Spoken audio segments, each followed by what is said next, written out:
आज के जो शंकाएं हैं कुछ भगत भाई बहनों की, उस आधार से हम अभी लाइव प्रोग्राम को शुरू करते हैं। तो ध्यान से सुनना, क्योंकि पिछले कई दिनों से परमात्मा बहुत अच्छे अच्छे पोस्टर बनवा के और सोशल मीडिया पे वायरल करवा रहे हैं। लोगों की आंखें खुल रही हैं, लोग परमेश्वर के सत्संग ज़्यादा से ज़्यादा सुन रहे हैं।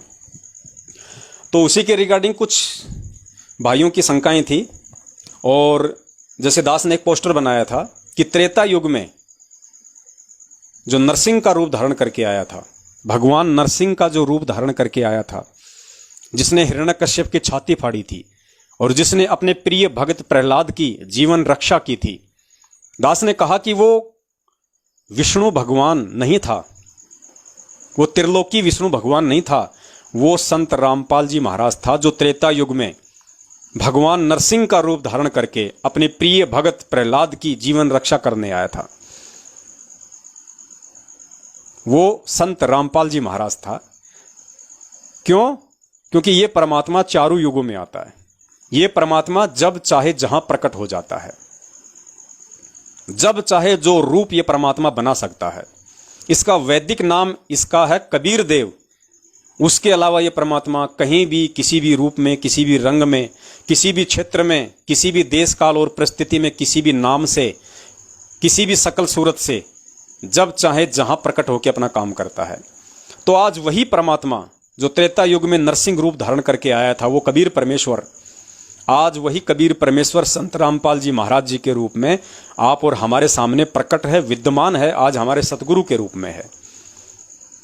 तो बहुत सारे भगत भाई बहनों ने कहा कि यदि नरसिंह रूप यदि कबीर भगवान ने धारण किया था, तो उन्होंने कहा कि वो तो विष्णु भगवान था। पुराणों में तो लिखा कि वो तो विष्णु भगवान थे, वो तो त्रिलोकीनाथ थे। तो कबीर जी नरसिंह के अवतार कैसे हो गए, कहां से हो गए? तो कॉमन सेंस की बात है, जगत वालों को ये बातें इतनी आसानी से समझ में नहीं आ सकती हैं। इसके दो कारण हैं पुण्यात्माओं।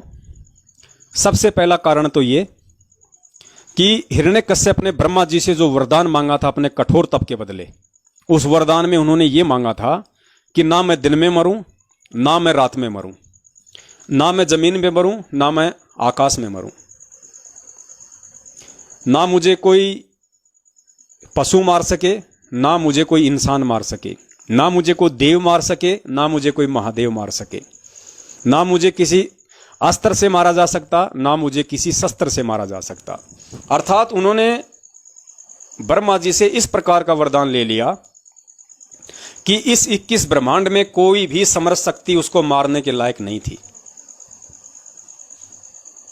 इसलिए उस कबीर परमेश्वर को नरसिंह रूप धारण करके और अपने प्रिय भक्त प्रहलाद की जीवन रक्षा के लिए, हालांकि जो प्रहलाद जी थे वो त्रिलोकीनाथ विष्णु भगवान का ही जाप करते थे, उनकी भक्ति करते थे, लेकिन ये परमपिता परमेश्वर तो सबका भगवान है, चारों युगों में आता है, सृष्टि का रचनहार है।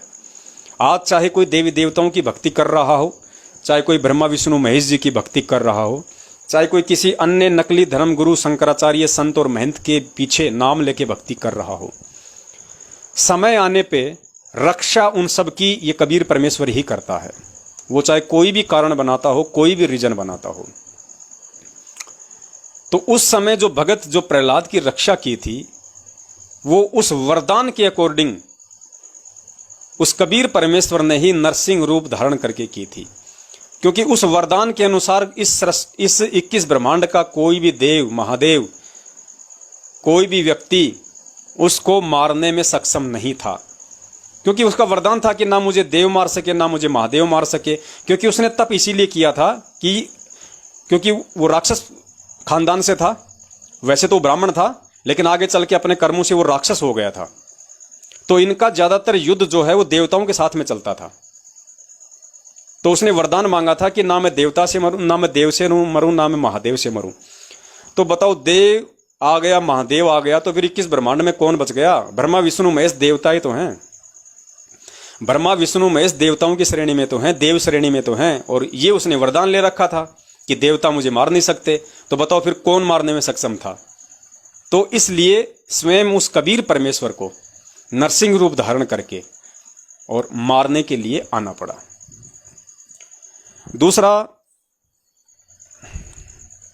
एक छोटा सा एक भजन है किसी सांसारिक भाई का, वो कोई भगत नहीं है, उससे भी आपको अच्छे से समझ में आएगा, क्योंकि लोगों ने भी इन सभी कहानी किस्सों के ऊपर भजन बना रखे हैं। तो उससे भी आपको समझ में आएगा कि वास्तव में हिरण्यकश्यप की त्रेता युग में किसने मृत्यु की थी, किसने उसको मारा था नरसिंह रूप धारण करके।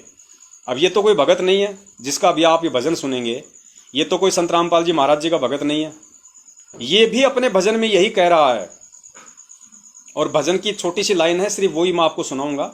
उसमें है कि एक दिन बिगड़ी पिता पुत्र की, बांध खंभ के मारे, यानी जो प्रहलाद था उसकी अपने पिता से बिगड़ गई थी, क्योंकि हिरण्यकश्यप कहता था कि मैं भगवान हूं, मेरी पूजा करो। प्रहलाद जी कहते थे कि नहीं, विष्णु भगवान है, मैं उनकी पूजा करूंगा। तो इस भजन में कहा गया है कि एक दिन बिगड़ी पिता पुत्र की, यानी उनकी अनबन हो गई इस बात को लेके। तो एक दिन बिगड़ी पिता पुत्र की, बांध खंभे के मारा। हिरण्यकश्यप ने उसको खंबे से बांध के उसको मारना चाहा। तो इस भजन में कहा गया है कि एक दिन बिगड़ी पिता पुत्र की, बांध खंबे के मारे, अपने भगत की सहाय करने नरसिंह रूप धारे। फिर आगे क्या बोला है भजन में, गुरु थारे बिना बिगड़ी ने कौन संवारे। मतलब ये नहीं कहा कि विष्णु थारे बिना बिगड़ी ने कौन संभाले, ये जगत के लोग हैं, ये भगत नहीं हैं। ये भी यही कह रहे हैं, क्योंकि इनसे परमात्मा बुलवाता है। ये कह रहा है कि गुरु थारे बिना बिगड़ी ने कौन संवारे। तो गुरु कौन? वो कबीर परमात्मा का उसने अपने भजन में फोटो लगा रखा है। तो इससे भी आपको दृढ़ता आएगी, थोड़ा हकीकत का आपको पता चलेगा। थोड़ा ये भजन की 2 लाइन आप जी सुनिए।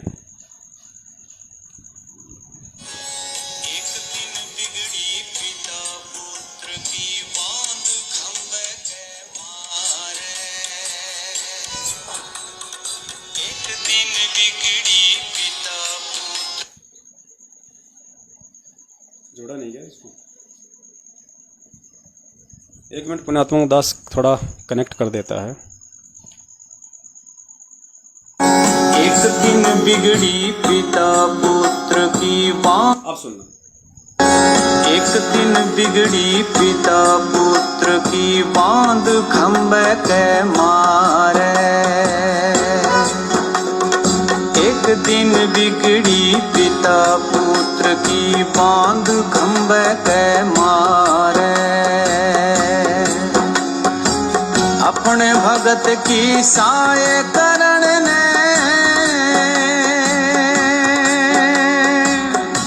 नरसिंह देहि धारे, गुरु थारे बिना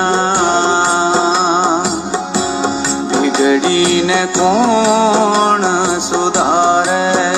गुरु थारे बिना बिगड़ी ने कौन सुधारे। गुरु थारे बिना बिगड़ी ने कौन सुधारे। एक दिन बिगड़ी पिता पुत्र की, बांध खंभ के मारे। अपने भगत की सहाय करण ने नरसिंह रूप धारे। गुरु थारे बिना बिगड़ी ने कौन सुधारे। अब ये जगत वालों के भजन हैं, पवन दास के भजन नहीं है, संत रामपाल जी महाराज जी के भगत नहीं है। लेकिन हमने जो निष्कर्ष लेना था इस भजन से, वो ये लेना था कि त्रेता युग में नरसिंह रूप त्रिलोकीनाथ भगवान विष्णु ने नहीं, बल्कि सबके नाथ, सारी सृष्टि के नाथ उस कबीर परमेश्वर ने धारण किया था, जो आज सतगुरु रामपाल जी महाराज जी के रूप में 8 सितंबर 1951 से धरती पे पुनः प्रकट हैं।